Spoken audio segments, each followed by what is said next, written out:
মানে মনে হয় যে তাদের একটা মেন্টালি একটা ডিস্টার্ব আছে, কিন্তু তার কোনো মেন্টালি ডিস্টার্ব নেই, সে থ্যালাসেমিয়া পেশেন্ট। মানে হচ্ছে তার মানসিকভাবে বিকাশ হয়নি, সে মানসিক বিকারগ্রস্ত। তো এইরকম ব্যাপার হয়ে থাকে।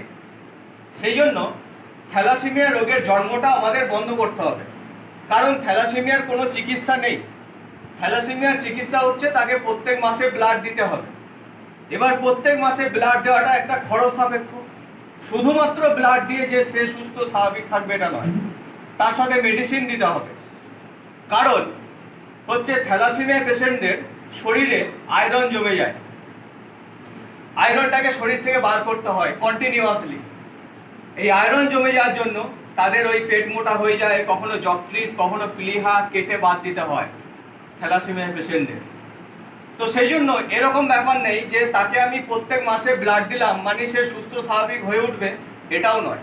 একজন স্বাভাবিক মানুষের মতো সে কোনোদিনই হতে পারবে না। সেই জন্য আমরা বলি এখন বর্তমানে কিছু কিছু চিকিৎসা পদ্ধতি বেরিয়েছে, যেটা হচ্ছে স্টেম সেল ট্রান্সপ্লান্ট করা হয়, তার সাথে সাথে জিনের কিছু জিন সংযুক্তির কিছু পরিবর্তন করা হয়, কিন্তু সেগুলো এতটাই খরচ সাপেক্ষ যেগুলো একজন সাধারণ পরিবারের পক্ষে এটা খরচটা বহন করা সম্ভব নয়। সেই জন্য এই থ্যালাসেমিয়া ওয়েলফেয়ার সোসাইটি শুধুমাত্র বর্ধমান জেলায় নয়, এর বাইরেও সারা পশ্চিমবঙ্গ জুড়ে এই থ্যালাসেমিয়া অ্যাওয়ারনেস অর্থাৎ সচেতনতা করে থাকে। এবার এই যে থ্যালাসেমিয়া রোগে কি হয়, যে ব্লাড তৈরি হয় না শরীরে, যে আমরা জানি আরবিসি, ম্যাডাম বললেন লোহিত রক্তকণিকা, যার একটা হচ্ছে এলিমেন্ট হচ্ছে হিমোগ্লোবিন, সেই হিমোগ্লোবিনটা তৈরি হয় না, লোহিত রক্তকণিকাটা তৈরি হয় না, অথবা কম তৈরি হয়।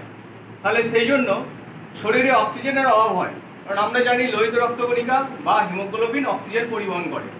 সেই জন্য শরীরে অক্সিজেনের অভাব হওয়ার জন্য শরীর আদার্স কাজকর্মগুলো করতে পারে না, কোষ তার ক্রিয়া প্রক্রিয়াগুলো করতে পারে না। সেই জন্য বাইরে থেকে ব্লাড দিতে হয়। তো শরীরে যখন দেখা যায় কন্টিনিউয়াসলি ব্লাডের ঘাটতি হচ্ছে, ব্লাড কমে যাচ্ছে, হিমোগ্লোবিন কমে যাচ্ছে, তারপরে হচ্ছে সেটা রক্ত কমে যাচ্ছে, আরবিসি কমে যাচ্ছে, তখন একটা রোগ হয়, সেটাকে কি বলে? হ্যাঁ, এটাকে বলে অ্যানিমিয়া। যখন শরীর থেকে ব্লাড কমে যায় বিভিন্ন কারণের জন্য, আমরা জানি আরবিসির যে লাইফ কাল, সময়কাল, সেটা হচ্ছে 120 দিন।